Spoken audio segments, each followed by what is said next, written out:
Today I'll be converting my 1977 Fender Bassman 2x15 cab to a 2x12 cab. We'll remove the grill guard. I already stuck a screwdriver in there, it's just velcroed in place.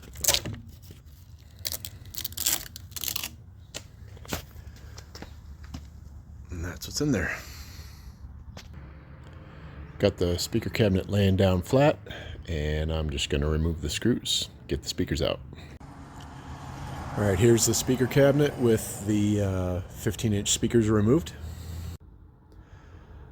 Alright, so I wanted to do this as cheaply as possible, so I used some old desktop balsa wood that I had on hand. This is definitely not the easiest or the fastest way to do it. So these obviously have to be mounted from the back side, so I had to cut them into separate pieces. Basically had to cut each piece in half to get them to fit down through the hole and mount them to the back side of the speaker cab. I used this jigsaw and made this template to cut the 12-inch holes with.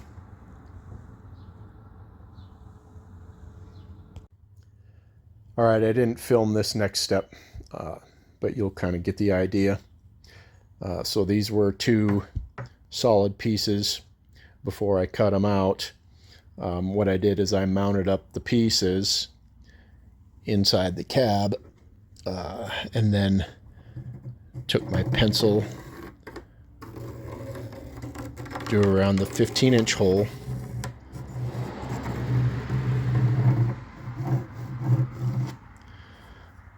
unmounted the two pieces, took them back out of the cab, and then put my pattern on, made my 12-inch hole with the pattern, drew with my pencil around the pattern to create the 12-inch hole, and then I took my jigsaw and cut around both pieces where I needed to cut, and then reinstalled the two halves back in place. Alright, now I'll be using these 1.25" pocket screws with the square head on them to install the back bracing onto the front plate. Real good.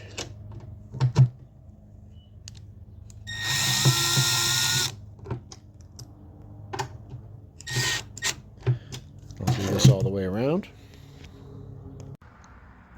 Alright, now I'll install the other side of the backside brackets on both speaker holes.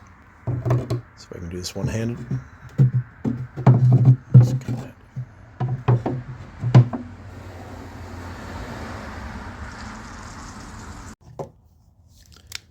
Alright, screw this one down.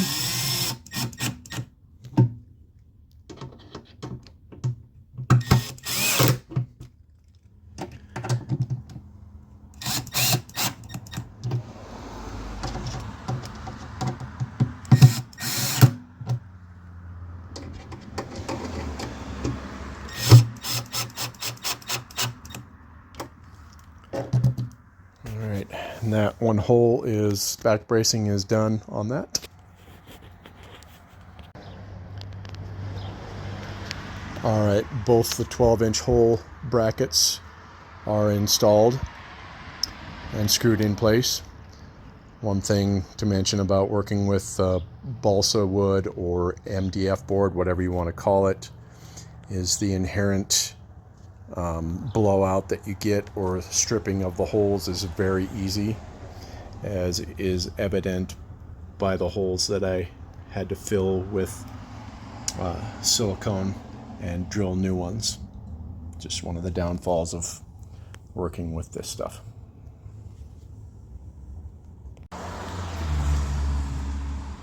Alright, now I'm going to take some silicone and fill in these seams on each side of each hole, there and there.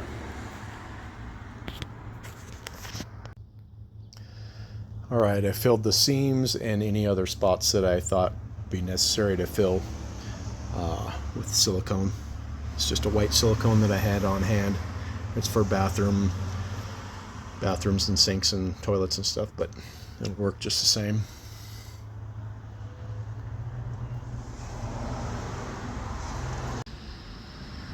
Alright, this next step probably isn't totally necessary. You could probably just put the speakers in and put the front grill cloth on and you're done. However, I would either like to spray paint the areas black, but sometimes what I also like to use is this Flex Seal spray and spray all the areas that aren't black. That way at the same time it might fill in some voids that I might have missed or whatever.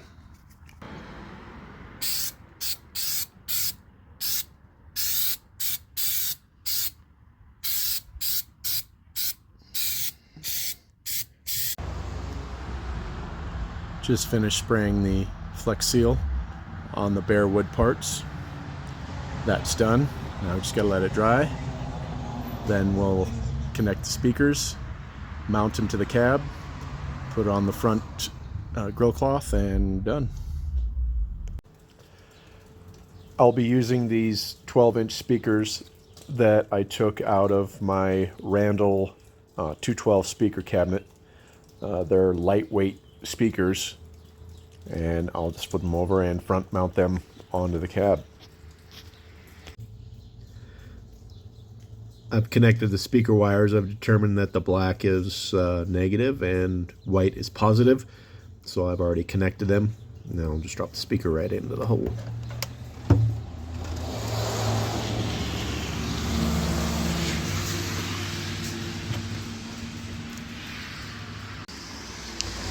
And same thing on the top speaker.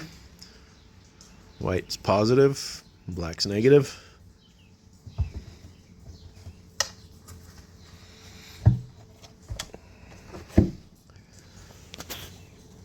I'll just go ahead and screw them in place.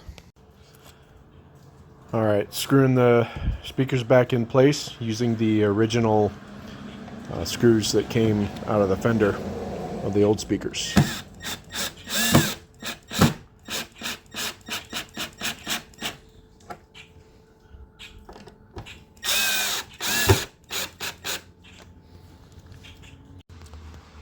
Bottom speaker screwed in place, so we'll move up to the top speaker.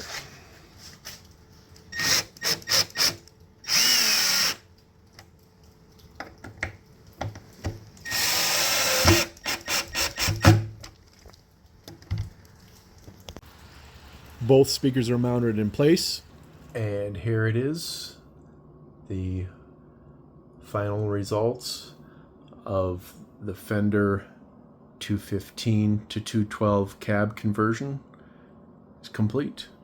All that's really left is to put the grill cloth back on.